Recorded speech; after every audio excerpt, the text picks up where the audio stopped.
Antonia Urrejola, presidenta de la Comisión Interamericana de Derechos Humanos y relatora para Colombia. Esta es la conferencia de prensa que entregó hoy la Comisión Interamericana de Derechos Humanos en Washington para presentar el informe con conclusiones, recomendaciones y todo el análisis que se hizo de semanas de protesta violenta en Colombia, el manejo que le dio la autoridad y la forma como el gobierno pues respondió a estas manifestaciones que en ocasiones, como decía, se tornaron violentas por semanas, desde abril.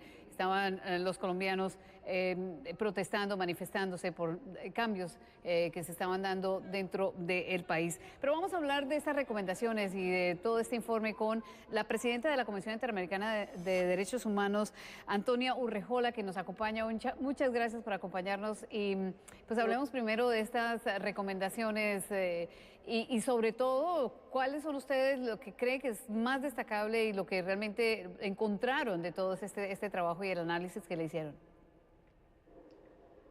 Son varios temas. La verdad es que nosotros, bueno, como usted sabe, estuvimos en Bogotá, en Cali, en Popayán, Tuluá, Buga, es decir, visitamos varios de los lugares donde hubo mayor número de protestas y más violencia, y por lo tanto yo diría que no sabría cuáles temas rescatar más, pero sí hay un tema que yo señalé allá y que nosotros hemos hecho hincapié, que nos ha preocupado mucho, es la extrema polarización que encontramos en Colombia, un uso del lenguaje estigmatizante, ¿cierto? Un poco con esta sensación como del enemigo en vez del adversario político.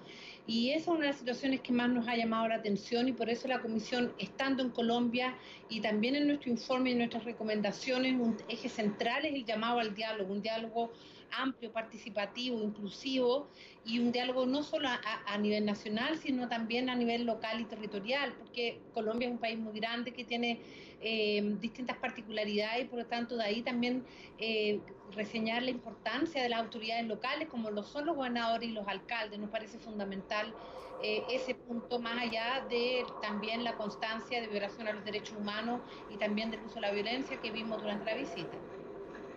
¿Vieron ustedes también diferencias en las cifras que presentaba el gobierno con otras cifras de organizaciones? Esa inconsistencia pues habla también un poco de esa desinformación que terminó por causar más confusión, ¿no? Efectivamente, uno de los temas que está en nuestro informe, que nosotros manifestamos, y una de las recomendaciones, es la necesidad de generar un registro único con participación de la sociedad civil en relación con las distintas violaciones a los derechos humanos. Siempre hay inconsistencia y diferencia entre lo que son los órganos del Estado y la sociedad civil, eso nos pasa en todos los países, pero sí nos llamó la atención también las diferentes cifras que existen entre los distintos órganos de control y el Estado, y hay un llamado fundamental es poder tener un registro único respecto de las víctimas de violación a los derechos humanos, registro que por lo demás debe ser, perdón que me están llamando, disculpe, No hay problema. y además ese registro, cierto, único, tiene que ser con una metodología, con información desagregada, mujeres, hombres, población LGBTI, pueblos indígenas, afrodescendientes, y es muy importante también con una participación activa de la sociedad civil, porque de esa manera lo que se garantiza es que las cifras sean transparentes y confiables para todos y todas. Y hay unas recomendaciones que tal vez son de las que se pueden destacar, es, por ejemplo, que la policía ya no sea parte del Ministerio de Defensa. La policía tiene una unidad que se conoce como el SMAT, que es algo así como antimotines, antiprotestas, que fue el centro de mucha de la controversia, digamos, de los abusos de la autoridad que ustedes confirman en este informe, ¿no? Sí, efectivamente, entre sus recomendaciones, yo diría que hay dos recomendaciones muy importantes que hace la Comisión respecto a la policía. Una, como usted dice, es la separación, efectivamente, de la Policía Nacional y su SMAT del Ministerio de Defensa, precisamente para poder garantizar una estructura que preserve la seguridad desde un enfoque ciudadano. Nos parece fundamental, y que se evite toda posibilidad de perspectivas militares. Yo entiendo que ahí hay un tema histórico. El propio presidente, en la reunión que nos explicó por qué no estaba él de acuerdo con esa recomendación, pero nosotros en la experiencia que hemos visto en el continente, que es muy importante tener una policía civil cuya dependencia no sea los ministerios de defensa, porque hay unas miradas que son distintas, que tiene que ver una mirada militarizante, pero más allá de esta separación orgánica, estructural, nos parece un tema, un eje central, la necesidad de establecer mecanismos de rendición de cuentas que sean independientes, imparciales, respecto a la violación a los derechos humanos cometidos por agentes de la policía. Y ese es un tema central junto con los protocolos, ¿cierto? Una revisión de los protocolos para el cumplimiento de los estándares y una cultura, porque no basta con los protocolos escritos. También es muy importante trabajar con las policías para una cultura de respeto a los derechos humanos. En el continente muchas veces vemos que las policías tienen protocolos que son, desde el punto de vista de los estándares interamericanos, son perfectos, pero hay un tema de cultura y de aproximación a la protesta que también es necesario trabajar y es muy importante trabajar y entender que los manifestantes tienen derecho a manifestantes, tener una aproximación de diálogo y constructiva con los manifestantes.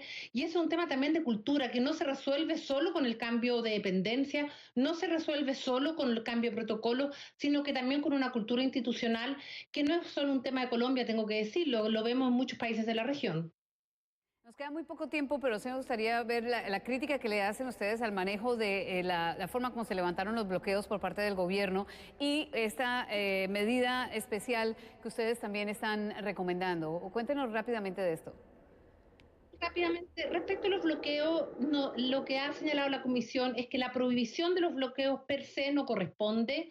El derecho a la protesta está garantizada en la Convención Americana de Derechos Humanos y tiene distintas modalidades. Nosotros tenemos un informe sobre protesta y derechos humanos donde establecemos las distintas modalidades, inclusive el corte de ruta. El tema está cuando la protesta en sus diversas modalidades termina afectando los derechos de terceros. Y eso se tiene que ir viendo caso a caso. Y las limitaciones a la protesta deben cumplir con requisitos, ¿cierto?, que están establecidos en los estándares interamericanos. Uno, el principio de legalidad, el otro tiene que ver con el fin legítimo, la necesidad y la proporcionalidad en una sociedad democrática. Eso para pasarle muy rápidamente. Nosotros reconocemos, y aquí creo que es muy importante en el informe, y llamo a todas y todos a leer el informe porque sí reconocemos y condenamos la violencia que han ocurrido en determinados bloqueos, condenamos la violencia que incluso ha afectado el derecho a la vida de a lo menos 2 bebés que fallecieron en el contexto de los bloqueos, pero cada uno de esos bloqueos tiene particularidades propias y por lo tanto la prohibición per se no está conforme a los estándares interamericanos,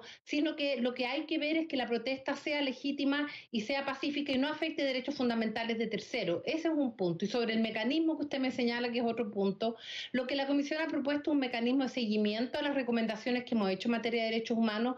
Este es un mecanismo que es una forma de trabajo que tiene la Comisión. No es lo mismo que hemos propuesto en otros casos, que son los GIEI, que son los grupos interdisciplinarios de expertos independientes, que lo que hacen es coadyuvar en las investigaciones que realiza la justicia de las instituciones nacionales. Nosotros no estamos proponiendo eso.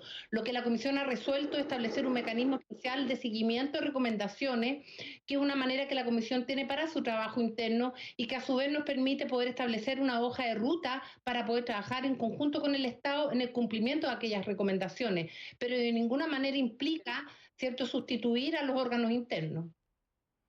Bueno, hay que leer el informe también y los invitamos, por supuesto, a que accedan a la página de la Convención Interamericana de Derechos Humanos. Antonio Rejola, como siempre, gracias por acompañarnos en Directo USA. Hasta la próxima. Sí, hasta luego.